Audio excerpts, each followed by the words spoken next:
أهلا بكم في هذا الفضاء المعرفي الذي يجمعنا اليوم برواق جهة الرباط سلا القنيطرة تحت ظل معرض الكتاب النشر، المعرض الدولي للكتاب والنشر. هذا العرس واللقاء الثقافي الذي لا يقتصر على الأرواق والمجلدات بل يمتد ليشمل الأفكار والرؤى التي تصنع مستقبلنا ومستقبل مدننا وجهاتنا.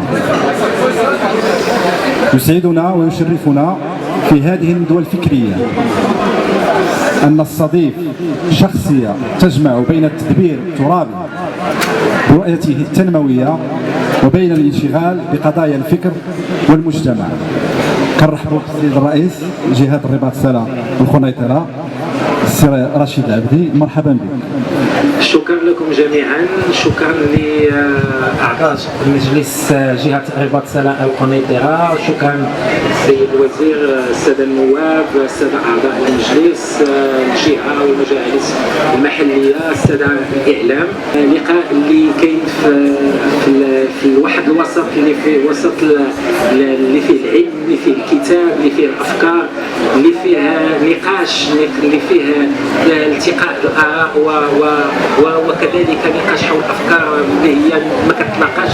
اذا هذا من النقاشات اللي غتكون مهمه، وكذلك هذه مناسبه لانه الرواق ديال الجهه سنه عن سنه عرف واحد التميز، عرف واحد التجويد في العمل ديالو. استمع هذه السنه واحد البرنامج اللي اللجنه الدائمه هي اللي قامت بالتصدير ديالو مع الساده اعضاء المجلس.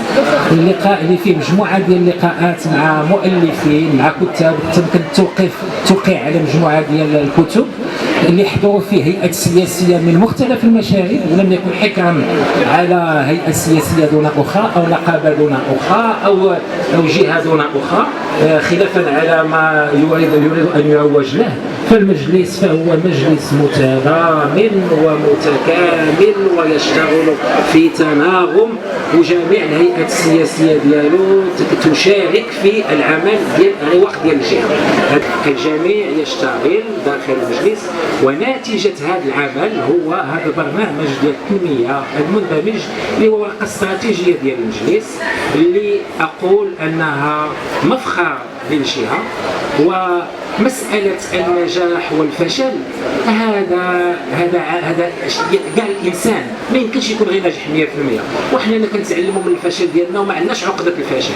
في الفشل ديالنا كنلقاو المساحات المهمه باش كنبنيو افكار جديده وبرامج جديده التي تصب فيما اراده صاحب الجلاله بالمملكه المغربيه وبالمواطن المغربي. ونحن نشتغل بتفان، والخطا فهو الخطا الانساني، والذي لا يخطا فانه خصو يعاود يراجع الحسابات ديالو. نتمنوا لك التوفيق ان شاء الله، وشكرا على هذا اللقاء التواصلي النادر. نتمنوا كاع اخر الجهات نشوفوا الطرف هذا ان شاء الله. شكرا.